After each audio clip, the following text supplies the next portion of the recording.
গত ক্লাসে আমরা যেটা পড়াইছিলাম মনোবিজ্ঞানের সংজ্ঞা এবং মনোবিজ্ঞানের জনককে যে কথাগুলো আলোচনা করছিলাম, তার পরবর্তীতে আমরা আলোচনা করবো মনোবিজ্ঞানের সংজ্ঞা। তোমাদের মনে আছে তাই না? মনোবিজ্ঞানের এই কথাগুলো না, মনোবিজ্ঞানের সংজ্ঞা হচ্ছে মানুষ এবং প্রাণীর আচরণকে মনোবিজ্ঞান বলে, তাই না?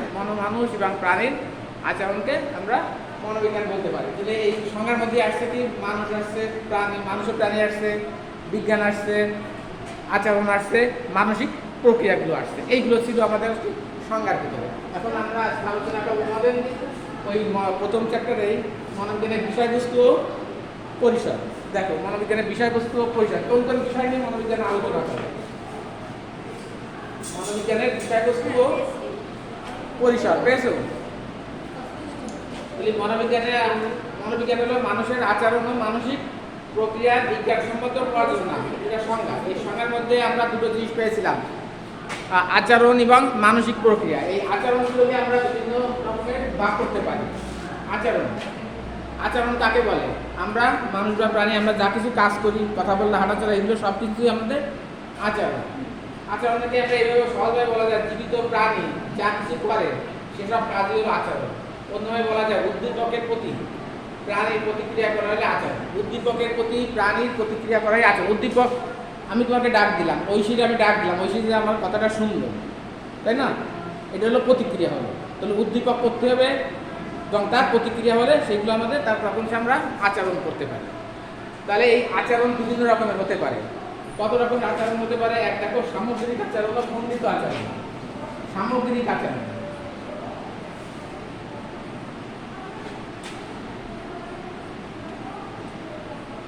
সামগ্রিক আচরণ, যে আচরণটা সামগ্রিকভাবে আমরা দেখে থাকি। ধরুন আমি ক্লাস করছি, আর একটা আছে সূক্ষ্ম আচরণ বলা যায়। সূক্ষ্ম আচরণ বলা যায়। সামগ্রিক আচরণ থেকে সামগ্রিকভাবে আমরা যেটা দেখে থাকি। কেন আমি যে তোমাদের পড়াচ্ছি, তাহলে আমি কি করছি? পড়াচ্ছি, এটা হচ্ছে সামগ্রিক আচরণ। এখন যদি তোমরা আমার দেখো, আমি হাত কীভাবে নাড়াচ্ছি, আমার চোখ কীভাবে কথা বলতে নাড়াচ্ছি, বা আমি কীভাবে হাঁটতেছি, এইগুলো যদি দেখো, এইগুলো হলো সূক্ষ্ম আচরণ।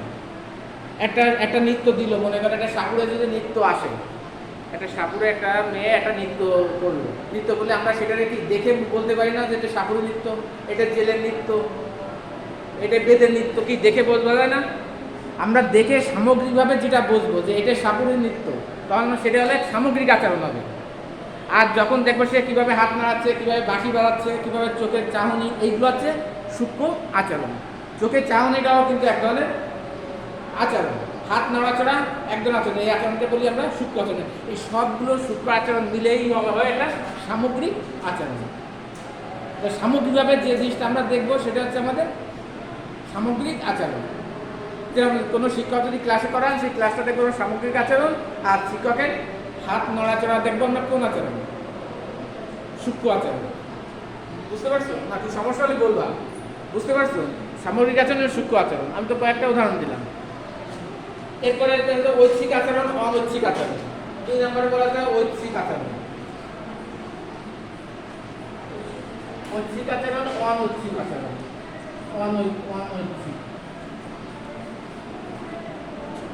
অনৈচ্ছিক আচরণ। ঐচ্ছিক আচরণ যে আচরণটা আমরা ইচ্ছা অনুযায়ী করতে পারি।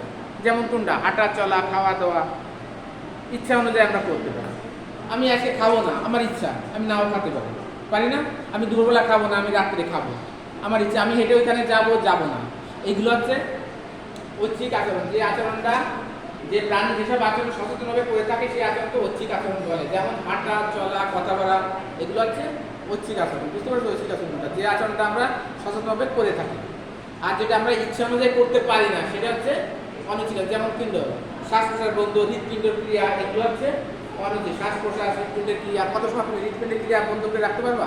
শ্বাস প্রশ্বাস মারা চেপে দিলাম, রাখতে পারবা? বেশি সময় মারা যাবে, এটা অনৈচ্ছিক। এটা কিন্তু আমাদের ইচ্ছা নিয়ন্ত্রণ করা যায় না, যে আমি 1 ঘন্টা দম বন্ধ হয়ে থাকবো, পারবা তুমি? আমরা পারবো না। এইগুলো হচ্ছে আমাদের কোন আচরণ? অনৈচ্ছিক আচরণ, যেগুলো ইচ্ছা অনুযায়ী করতে। কিন্তু আমি তোমার সাথে কথা বলবো না 2 দিন, আমি পারি। তুমি 2 দিন ভাত খাবা না, তাও তোমরা পারবা। কিন্তু তুমি দম বন্ধ করে রাখতে পারবে না, হৃৎপিণ্ড বন্ধ করে 1 মিনিটও হৃৎপিণ্ড বন্ধ করে থাকতে পারবে না, তুমি মারা যাবে। সেটা হচ্ছে কি আচরণ? অনুচ্ছেদ। তো ঐচ্ছিক আচরণ যে আচরণকে সচেতন আমরা করে থাকি, হাঁটা চলা কথা এগুলো, আর যেগুলো আমরা শ্বাস প্রশ্বাস ক্রিয়া, এগুলো হচ্ছে অনৈচ্ছিক আচরণ, যে আচরণটা আমাদের ইচ্ছানুযায়ী করতে পারি না। একটা হচ্ছে ইচ্ছানুযায়ী করতে পারি, আর একটা হচ্ছে ইচ্ছানুযায়ী করতে পারি। আর একটা হচ্ছে বাহ্যিক আচরণ এবং আভ্যন্তরীণ আচরণ। আচরণটা এই করবে। আর একটা হচ্ছে বাহ্যিক আচরণ এবং আভ্যন্তরীণ আচরণ।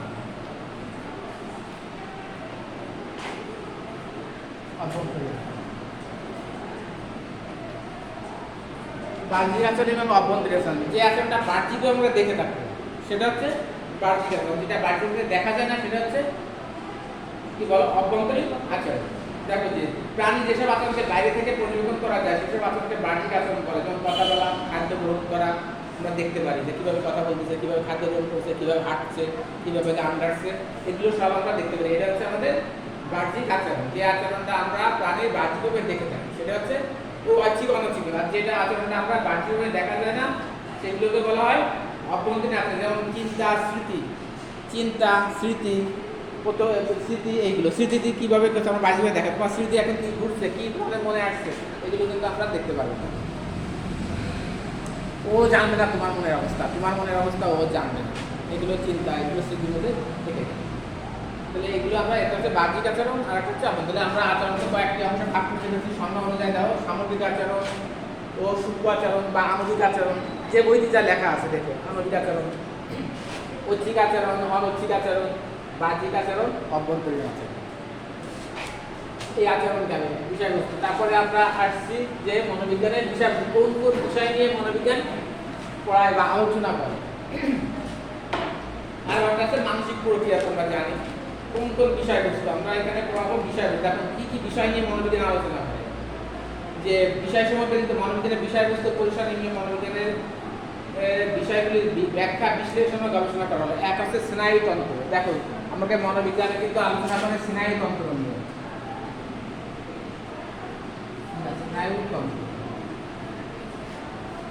স্নায়ুতন্ত্রটাকে দেখো, যে স্নায়ুতন্ত্র আলাদা একটা চ্যাপ্টারই আছে, আমরা পরে সেগুলো না করে স্বাভাবিক একটু আলোচনা করে যায় যে সকল প্রাণীর সকল আচরণ মানসিক প্রক্রিয়ার মূল ভিত্তি হলো স্নায়ুতন্ত্র। স্নায়ুতন্ত্রের গঠন, কার্যাবলী বা সেটি কীভাবে তৈরি করা হয় তা ব্যাখ্যা, বিশ্লেষণ ও পরীক্ষা করার জন্য জানা হয়। যেমন মস্তিষ্ক এবং স্বয়ংক্রিয় স্নায়ুতন্ত্র, মস্তিষ্ক এবং স্বয়ংক্রিয় স্নায়ুতন্ত্র। এরপর আছে অন্তঃক্ষরা গ্রন্থি। অন্তঃক্ষরা গ্রন্থি থেকে যে হরমোন নিঃসৃত হয় হয়ে রক্তের সাথে সরাসরি মিশে যায়, দ্রুত প্রভাব বিস্তার করে মানব আচরণের। হরমোন পরবর্তী যেমন সমস্যা সৃষ্টি হয়, তেমনি ব্যক্তিগত হলেও আচরণের নৈতিকতা প্রভাব পড়ে। অন্তঃক্ষরা গ্রন্থির সঙ্গে আচরণের সাথে কী ধরনের সম্পর্ক থাকা যায়? এই অন্তঃক্ষরা গ্রন্থির কথা আমরা একটু বলি। অন্তঃক্ষরা গ্রন্থি থেকে যে রস নিঃশ্বাস সেগুলো হরমোন বলে। তোমরা হরমোন বলে অনেকে চেনো, অন্তঃক্ষরা গ্রন্থি চেনো না, চিনি না আমরা পরবর্তী পড়বো। হরমোনটা চেনো? শুনিস হরমোন, হরমোনের নাম জানো? শুনছো না? বিভিন্ন টেস্ট করতে দিলে দেয় না, হরমোন দেয়, থাইরয়েড দেয়, বিভিন্ন দেয়। আমাদের যত রকমের আমরা আচরণগুলো করে থাকি, মানুষ, বাচ্চারা, বড়রা, ছোটরা, বুড়োরা, সবাই যে আচরণগুলো দেখে সেগুলো হরমোনের জন্যই করে থাকি। এই হরমোন যেন আচরণের প্রভাব বিস্তার করে। যার হরমোন কম থাকলে এক ধরনের আচরণ করবে, বেশি থাকলে এক ধরনের আচরণ করবে।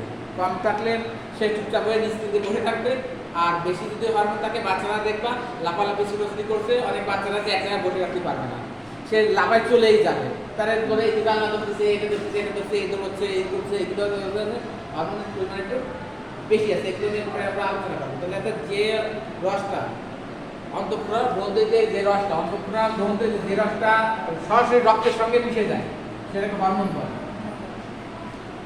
আমাদের শরীর থেকে দুই ধরনের রস নিঃসৃত হয়, একটা হচ্ছে অন্তঃক্ষরা গ্রন্থিতে এক ধরনের নিঃসৃত হয়, একটা বহিঃক্ষরা গ্রন্থিতে এক ধরনের রস নিঃসৃত হয়। বহিঃক্ষরা গ্রন্থির বাইরে গ্রন্থি থেকে যে রস নিঃসৃত হয়, যেরকম কান্না বহিঃক্ষরা গ্রন্থি, আমরা কান্নার বেরোয় চলে আসে। প্রস্রাব, এখানে এইগুলো হচ্ছে আমাদের বহিঃক্ষরা গ্রন্থিতে নিঃসৃত হয়, সেগুলো হচ্ছে বহিঃক্ষরা গ্রন্থি, একটা হচ্ছে অন্তঃক্ষরা গ্রন্থি। অন্তঃক্ষরা গ্রন্থিতে যে রসটা নিঃসৃত হয় তাকে আমরা কি বলি? হরমোন বলি।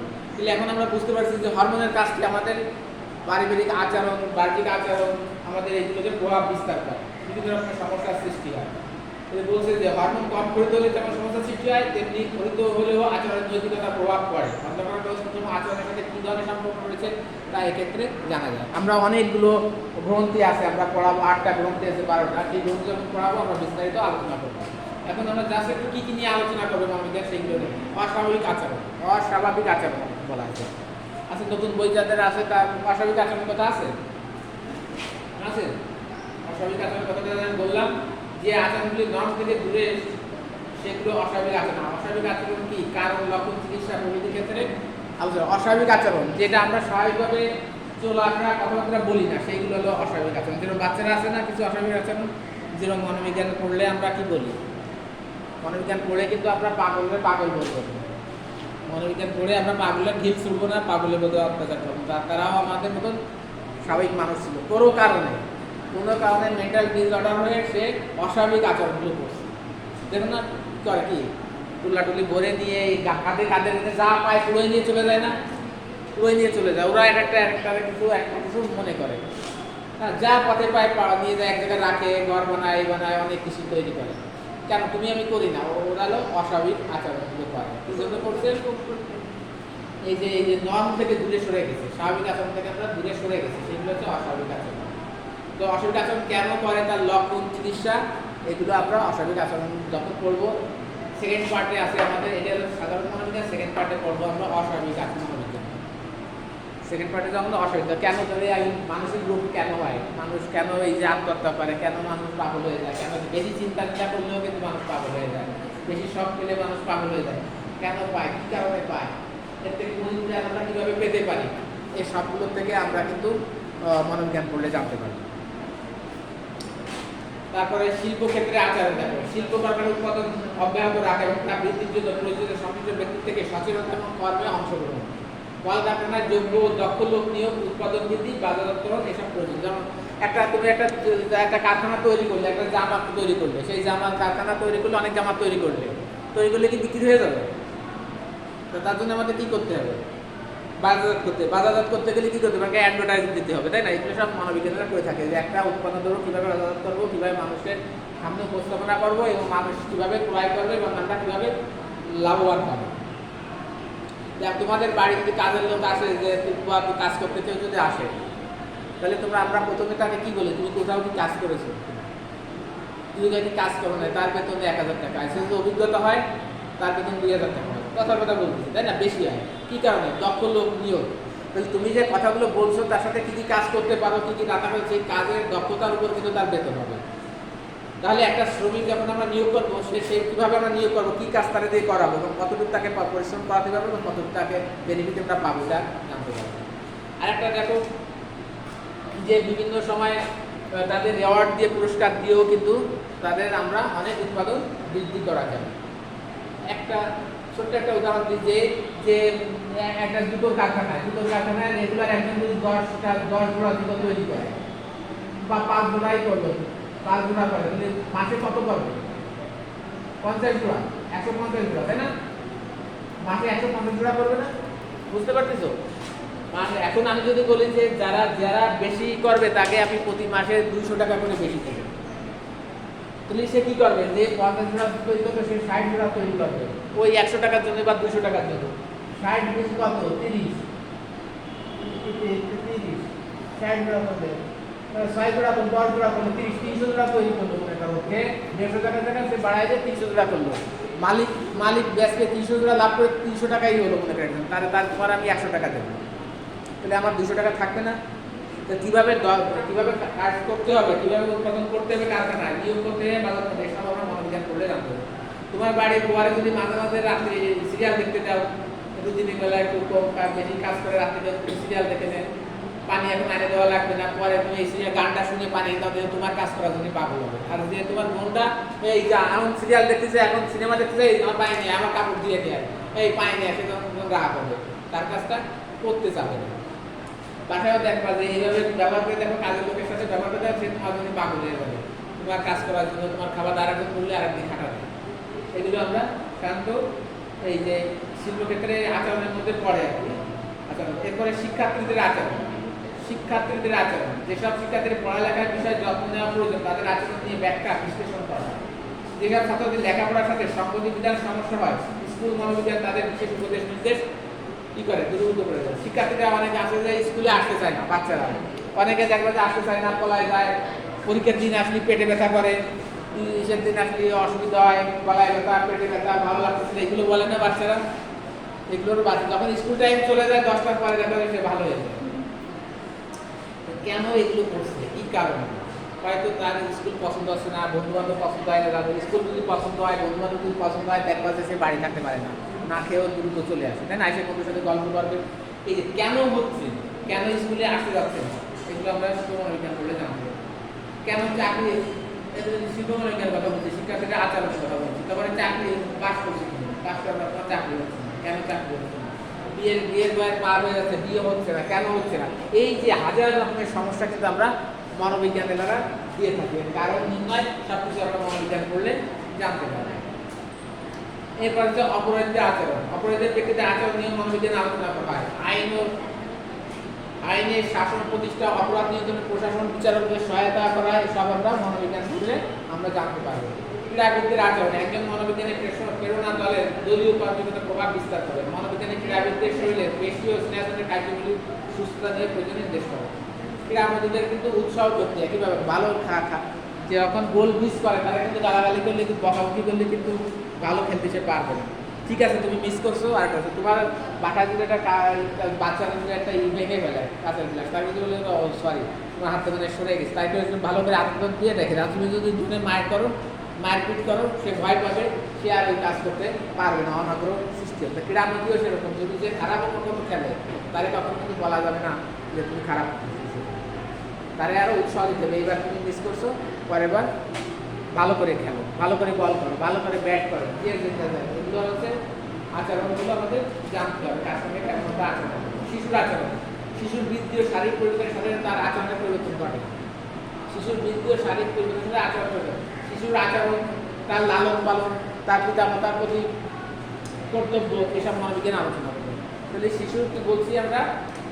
শিশুর বৃদ্ধি ও শারীরিক পরিবর্তন, শিশুর বৃদ্ধি এবং শারীরিক পরিবর্তন কীভাবে হয়, এগুলো আমাদের মনোবিজ্ঞান করলে আমরা জানতে পারবো যে কোন বয়সে কতটুকু তার ওজন হবে, কতটুকু হাইট হবে, এবং কে কোন কাজগুলো সে করবে।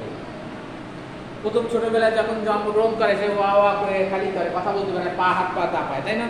3 মাস 6 মাস হলে তারা কি করে? হাত ধরতে পারে, হাত ধরে না, যেখানে দলে ধরে না।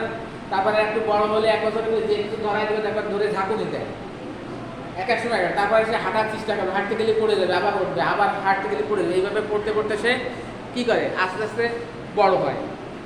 বড় হয়ে গেলে প্রতিটা ক্ষেত্রে কী কী আচরণ করবে আমরা মনোবিজ্ঞানে আমাদের আছে, আমরা পড়লে জানতে পারবো। শিশুর কর্মপরিধি আমরা জানতে পারবো যে কোন বয়সে শিশু কোনগুলো করে। এগুলো আমরা মারপিট করার দরকার নেই। ছোটো বাচ্চাদের ওই বয়সে সে ওটা করবে, ওই বয়সে সে 4 বছর বয়সে যে কাজগুলো করছে ওর কাজই ওকে করা। ওরে ও এমনকি 60 বছরের বৃদ্ধের মতন আচার আচরণ করবে নাকি? করবে? সে 18 বছরের ছেলেদের মতন কাজ করবে? সে করবে না। ছোটো বাচ্চাদের ছেলেদের দেখবো যে ছোটো বাচ্চারা হলে 3-4 বছর হলে তারপরে বল ব্যাট এইগুলো নিয়ে দৌড়াবে। আর মেয়েরা কী করে? পুতুল নিয়ে দৌড়াদৌড়ি করে, পুতুল খেলার জন্য সৃষ্টি করে, পুতুল দিলে খুশি হবে। ছেলেরা ক্রিকেট বল, ফুটবল এগুলো দিলে সে খুশি হবে। এগুলো আমরা আচরণগুলো জানতে হবে, যে কোন বয়সের শিশুরা কেমন আচরণ করবে, তাদের সাথে আমাদেরও কেমন ব্যবহার করতে হবে, এটা আমরা শিশু আচরণ করলে আমরা জানতে হবে। আচরণের পরিমাপ আমরা জানা যায় কীভাবে, কোন আচরণের পরিমাপ কীভাবে করা যায়। পরিবেশ, মানুষের আচরণের পরিবর্তন করলে পরিবেশকে নানা দুর্ঘটনা করা রক্ষা করা যায়। যেমন সেখানে বর্জন না ফেলা, পরিবেশ অধিদপ্তরের স্বাস্থ্যবিধান মেনে চলা, তারপরে কি মানুষকে সচেতন করে তোলা, এসব কিছু আমরা মনোবিজ্ঞান করলে জানতে পারবো। আর একটা আছে দেখো, প্রাণীর আচরণ নিয়ে গবেষণা শুরু করতে হবে। মনোবিজ্ঞানী প্রথমে প্রাণীর উপর গবেষণা করে তারপরে মানুষের উপর স্থাপিত করে। তাহলে যে কোনো গবেষণা করতে গেলে আমাদের এখানে আছে সংজ্ঞায় আছে না, তোমার মনে আছে মানুষ এবং প্রাণীর কথা আমরা বলি, সংজ্ঞায় কিন্তু আমরা মানুষ এবং প্রাণীর কথা বলি। তাহলে আমরা মনোবিজ্ঞানে কোনো কাজ করতে গেলে, মানুষের প্রতি করতে গেলে সমস্যার সৃষ্টি যদি হয়, তাহলে সেটি আমরা আগে কোথায় করবো? প্রাণীর উপর করবো। আমাদের সাধারণত ইঁদুর, কুকুর, বিড়াল এই 3টা জিনিস নিয়ে সাধারণত আমাদের কাজকর্ম করা হয়ে থাকে। সেই জন্য বলছে যে মানুষের স্থাপন করার জন্য প্রাণীর উপর যখন মানুষের উপর করতে পারবো, যে কাজটা আগে আমরা প্রাণীর উপর করে আসবো, ইঁদুর, কুকুর, বিড়াল, তারপরে আমরা মানুষের উপর করবো। তারপর হচ্ছে পরিসংখ্যান। ব্যাপক জনগোষ্ঠীবাদ মনোবিজ্ঞানের গবেষণা প্রযুক্ত করতে গিয়ে পরিসংখ্যান প্রয়োগ করতে হয়, তাই গবেষণা প্রয়োজনের পরিসংখ্যান সম্পর্কে আমাদের আলোচনা করে মনোবিজ্ঞানের আয়তাপত্য। আজকাল মনোবিজ্ঞানীগণ সমাজবিজ্ঞান, রাষ্ট্রবিজ্ঞান, অর্থনৈতিক গবেষণা অবদান রেখে চলছে। জৈব রসায়ন, গণিতের জ্ঞান ও মনোবিজ্ঞান গবেষণার জন্য অপরিহার্য হয়ে উঠেছে। সুতরাং দেখা যায় নূতন নূতন আবিষ্কারের সাথে সাথে আজকাল মনোবিজ্ঞানের পরিধি ও বিস্তৃতি লাভ করেছে। তাহলে আমরা আজকে এটা নিয়ে আলোচনা করলাম, একটু করে মনোবিজ্ঞানের বিষয়বস্তু ও পরিসর নিয়ে আমরা আলোচনা করলাম।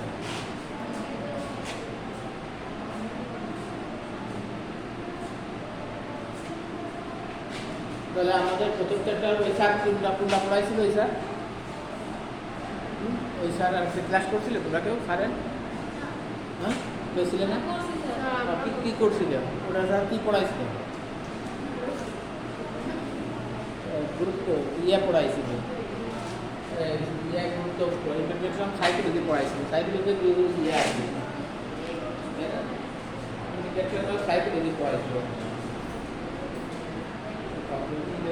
মনোবিজ্ঞানের পরিস্থিতি নিয়ে আলোচনা করছি, তাই না?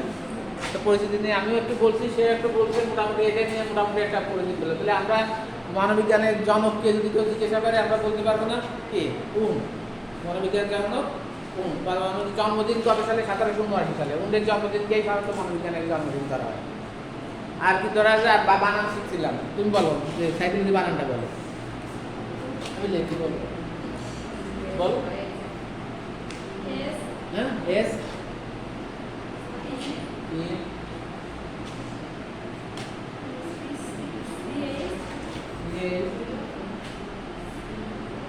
হয়েছে। আমি বলছিলাম বানানটা সবাই মুখস্থ করবে, কারণ সাইক্লিং কারণ করে যদি না ধরে পিসি চলো যায়। সাইক্লিং বানানো লেখার জন্য পিসি চলো যায়। তাহলে পিসি বানান কি হবে?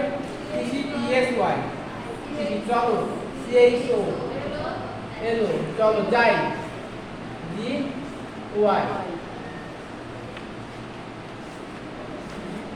পিসি চলো যাই। এই কথাটা মনে রাখলে মনোবিজ্ঞান বানানটা মনে থাকবে। বেশি তুমি বলো তো মনোবিজ্ঞান সাইকোলজি বানানটা?